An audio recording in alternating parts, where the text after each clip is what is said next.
Hello दोस्तों, नमस्कार। एक बार फिर से हम आप लोगों का अपने इस यूट्यूब चैनल पर स्वागत करते हैं।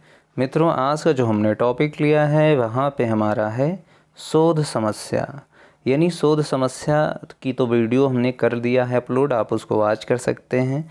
शोध समस्या के प्रकार के बारे में हम लोग यहाँ पे बात करने वाले हैं। यानी शोध समस्या कि कितने प्रकार होंगे, इस वीडियो के अंतर्गत हम उन्हीं कंटेंट को आपके लिए तैयार करना चाहते हैं। और अगर आप चैनल पर नए हो तो चैनल को सब्सक्राइब कर लीजिए, क्योंकि यहाँ पे हम बहुत सारे net JRF UGC net first paper और एजुकेशन के साथ साथ हम बहुत सारे टेट सीटेट के भी वीडियोज़ अपला लाते रहते हैं। अब जैसा कि शोध समस्या के प्रकार को हम कैटेगराइज करना है, तो उसके पहले हमें यह जान लेना है कि शोध समस्या के प्रकार के विषयों को किस किस भागों में हम लोग डिवाइड करते हैं। तो जैसा कि हम यहाँ देख पा रहे हैं कि सर्वप्रथम हम जितने भी विषयों को पढ़ते हैं, ठीक है, उन्हें हम मुख्यतः 3 कैटेगरी में विभाजित कर लेते हैं। जैसा कि आप लोग जानते हैं, बहुत सारे विषय आपके सामने प्रस्तुत भी होते हैं, चलते भी रहते हैं, जिनका अध्ययन एक व्यक्ति नहीं कर सकता है। बहुत सारे व्यक्ति अपने इच्छा अनुसार, अपने रुचि के अनुसार विषयों का सिलेक्शन करते हैं, उसी के पॉइंट ऑफ व्यू से उनका सिलेक्शन करके अपनी शोध समस्या का चयन करते हैं। तो हम लोग सबसे पहले जो श्रेणी होती है, सबसे पहली जो श्रेणी होती है, हम उन विषयों या शास्त्रों को रखते हैं जिन्हें हम विज्ञान कहते हैं। जिन्हें हम विज्ञान कहते हैं का मतलब है जिसके अंतर्गत जैसे हमारा हुआ फिजिक्स हुआ, केमिस्ट्री हुआ और बायोकेमिस्ट्री हुआ, जूलॉजी हुआ, बॉटनी हुआ, यानी इत्यादि जो आप साइंस से रिलेटेड सारी चीज़ें जानते हैं, उन्हें हम पहली कैटेगरी में डिवाइड कर लेते हैं। और दूसरी कैटेगरी में हम जो है उन विषयों को रखते हैं जिन्हें हम विज्ञान नहीं कहते हैं। जिन्हें विज्ञान हम नहीं कहते हैं, जैसे हमारे पास हो गया कला हो गया, यानी आर्ट्स हो गया, साहित्य हो गया, लिटरेचर हो गया, संगीत हो गया जिसे हम म्यूज़िक बोलते हैं, लैंग्वेज हो गया जिसे हम भाषा बोलते हैं, आदि जो विषय होते हैं उन्हें हम लोग जो है दूसरी कैटेगरी में रख लेते हैं, जिन्हें हम विज्ञान नहीं कहते हैं, नॉट अ साइंस, ठीक। और तीसरी कैटेगरी हमारी आती है विषयों के चयन में, जिसमें तीसरी कैटेगरी होती है, तीसरी श्रेणी में हम उन विषयों को रखते हैं जिनमें दर्शन शास्त्र एवं धर्म, उपनिषद वगैरह जो भी पढ़ाए जाते हैं वो हम लोग जो है इस कैटेगरी में रखते हैं। तो यानी मुख्यतः हमारे जो भारतीय परंपरा में विषयों का चयन होता है, इन्हीं 3 कैटेगरी में बच्चे सीखते, पढ़ते और समझते हैं, और इन्हीं से रिलेटेड अपना शोध समस्या तैयार भी करते हैं, जो हमारे दैनिक जीवन, भौतिक जीवन में बहुत आवश्यक होते हैं। अब जैसा कि आप जानते हैं, किसी भी देश का जो है जीडीपी, किसी देश का ग्रोथ किसी पर डिपेंड होता है, रिसर्च पे ही डिपेंड होता है। तो जितना बेहतर आपका कंटेंट होगा, विषय होगा, उतना बेहतर आप रिसर्च कर पाते हैं और उतना बेहतर आप रिज़ल्ट दे पाते हैं। तो आइए देखते हैं कि यहाँ पे जो इन 3 तरह के विषय में शोध किए जाते हैं, अतः इन सभी में शोध समस्याएं होती हैं। विशेषज्ञों ने इन शोध समस्याओं को 2 प्रमुख भागों में डिवाइड किया है, जिसमें सबसे पहला आपका आता है समाधेय समस्या, जिसे हम सॉल्वेबल प्रॉब्लम बोलते हैं। दूसरा आता है असमाधेय समस्या, जिसे हम अनसॉल्वेबल प्रॉब्लम के अंतर्गत रखते हैं। यानी इन्हें हम दो कैटेगरी में, तीनों विषयों की जो शोध समस्याएं होती हैं, जो रिसर्च टॉपिक्स होते हैं, जो रिसर्च क्षेत्र होते हैं, उनमें हम 2 तरीके की समस्याएं देखने को प्राप्त करते हैं, जिसमें सबसे पहला समाधेय समस्या, जिसे हम सॉल्वेबल प्रॉब्लम बोलते हैं। दूसरा हमारा असमाधेय समस्या, जिसे अनसॉल्वेबल प्रॉब्लम बोलते हैं। आइए थोड़ा सा जानकारी ले लेते हैं, सॉल्वेबल प्रॉब्लम क्या है और अनसॉल्वेबल प्रॉब्लम क्या है। अब जैसा कि आप लोग जानते हैं, जैसे अगर हम बात करें सॉल्वेबल प्रॉब्लम के लिए पहली कैटेगरी में,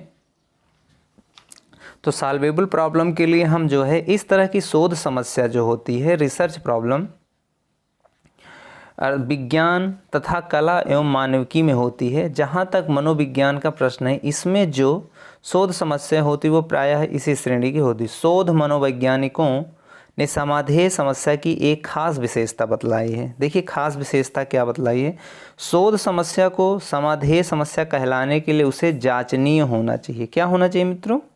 जांचनीय। ये सब मेन मुद्दे होते हैं। जांचनीय, टेस्टेबल होनी चाहिए। टेस्टेबल होनी चाहिए आपकी जो शोध समस्या हो। किसी भी शोध समस्या को समाधेय समस्या सॉल्वेबल प्रॉब्लम कहलाने के लिए आवश्यक है कि मनोवैज्ञानिक उस समस्या में उठाए गए प्रश्न क्वेश्चन को अनुभविक ढंग से एम्पिरिकली हाँ या नहीं के रूप में उत्तर दे सकें। यानी इसमें आपका जो दूसरा लॉजिक होना चाहिए वो आप जो भी शोध समस्या का प्रश्न उठा रहे हैं उसमें हाँ या न की बात वो कर सकें। ऐसा ना हो कि ऐसा मिक्सअप आप क्वेश्चन करें कि जिसका मतलब ही ना समझ में आए और वह उसका आंसर यस या नो में ना दे पाए। यानी सटीकता यानी क्लैरिटी होनी चाहिए उस शोध समस्या में। ठीक है।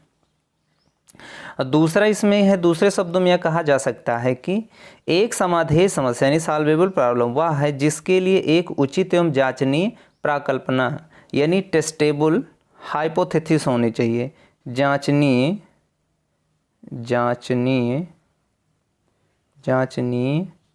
शोध परिकल्पना होना चाहिए। ऐसा ना हो कि हम कोई परिकल्पना बना लें किसी समस्या पे जिसको हम टेस्ट ही ना कर सकें या टेस्टेबल ना हो सके। तो ये चीज़ें आपको वहाँ पे मिलना चाहिए। यानी और तीसरा होना चाहिए अनंतरिम रूप से परिणाम मिलना चाहिए। अनंतरिम परिणाम मिलने चाहिए। ऐसा ना हो कि हम ऐसा शोध समस्या बना लिए उससे जिसके कोई रिज़ल्ट ही नहीं आ रहे हैं, जिसमें हम कोई सैम्पलिंग ही नहीं कर पा रहे हैं, जिसमें कोई, तो ऐसी चीज़ें बायसनेस से वहाँ बचना चाहिए। ठीक है। और ये सब चीज़ें आपको जो शोधकर्ता होता है अपने गाइड के थ्रू या गाइडेंस के द्वारा इस चीज़ों को क्लियर करता हुआ अपनी शोध समस्या को आगे प्रोसीड करता हुआ चला जाता है। ठीक है। अब जैसा कि मार्क ग्यूगन एक मनोवैज्ञानिक हैं, मार्क ग्यूगन ने कहा है शोध समस्या के बारे में, एक समस्या को समाधेय माना जा सकता है अगर इसकी अंतरिम समाधान के रूप में एक प्राकल्पना बनाया जाना संभव है। मतलब यह है कि एक टेंटेटिव हाइपोथेसिस का निर्माण जब हम कर ले जाते हैं तो समझ में आना चाहिए कि यह समाधेय समस्या यानी सॉल्वेबल प्रॉब्लम है। ठीक है।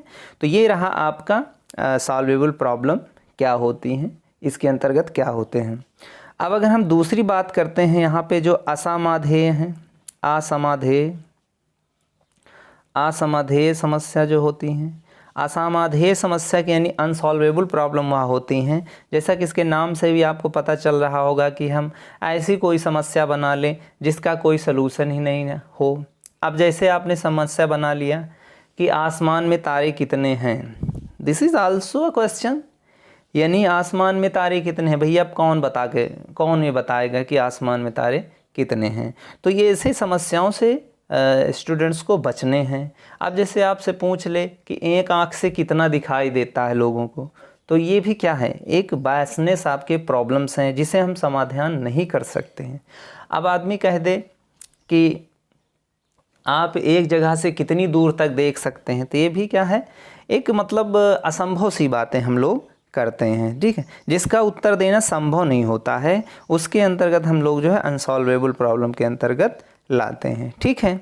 और ऐसी जो घटना या प्रश्नों से होता है जिसका सही उत्तर देना संभव नहीं होता। जैसे मार्क ग्यूगन ने इसके लिए क्या कहा है, असमाधेय अनसॉल्वेबल प्रॉब्लम के लिए ने कहा है कि असमाधेय समस्या के स्वरूप के बारे में बहुत कुछ इसी ढंग से प्रकाश डालते हुए कहा है कि असमाधेय समस्या कुछ वैसे प्रश्न होते हैं जिनका आवश्यक रूप से उत्तर नहीं दिया जा सकता है। जैसा हमने आपसे प्रश्न किए, प्रायः ऐसे प्रश्नों का संबंध अलौकिक घटनाओं या प्रश्नों से होता है। अलौकिक